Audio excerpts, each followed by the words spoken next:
Good afternoon, distinguished judges, respected instructors, fellow participants, and guests.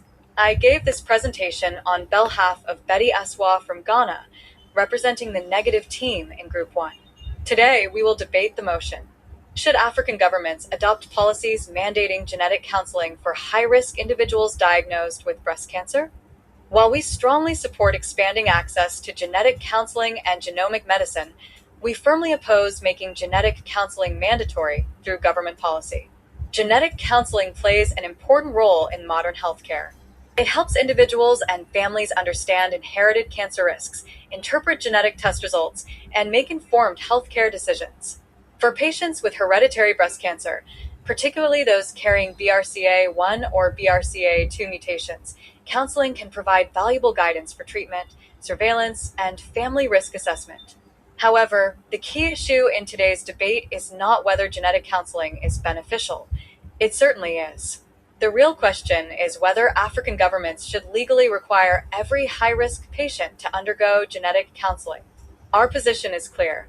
Healthcare should encourage informed choice, not impose mandatory medical interventions through legislation. Public health policies must reflect the realities of the healthcare systems they are designed to serve. Across many African countries, breast cancer patients continue to face significant challenges, including late diagnosis, shortages of oncology specialists, limited diagnostic services, inadequate radiotherapy facilities, and high treatment costs. Under these circumstances, introducing a legal requirement for mandatory genetic counseling risks placing additional burdens on already strained healthcare systems. Moreover, compulsory counseling raises important ethical concerns regarding patient autonomy and informed consent. Rather than creating legal mandates, governments should prioritize strengthening cancer care, expanding voluntary genetic services, and improving access to treatment. Our first argument concerns resource allocation. Healthcare resources across Africa remain limited. Governments must prioritize investments that produce the greatest benefit for the largest number of patients. Establishing mandatory genetic counseling programs would require substantial investment in specialized personnel, laboratories, regulatory systems, and counseling services. Those same resources could instead be directed toward improving breast cancer screening, pathology services, surgery, chemotherapy, and radiotherapy, services that immediately save lives. Our second argument focuses on patient autonomy. One of the fundamental principles of medical ethics is that patients have the right to make informed decisions about their own healthcare. Genetic counseling should always be available and strongly encouraged. However, making it mandatory removes an individual's freedom to decide whether they wish to receive genetic information that may have lifelong psychological and family implications. Respect for patient choice must remain central to ethical healthcare. Our third argument addresses healthcare capacity.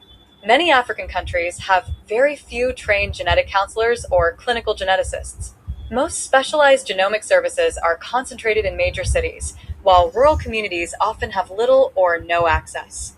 Implementing a mandatory national policy without sufficient workforce and infrastructure would likely delay patient care rather than improve it. Our fourth argument concerns social and cultural considerations. In many communities, hereditary diseases remain poorly understood and may be associated with stigma or discrimination. Women diagnosed with inherited cancer risk may face social isolation, family conflict, or emotional distress.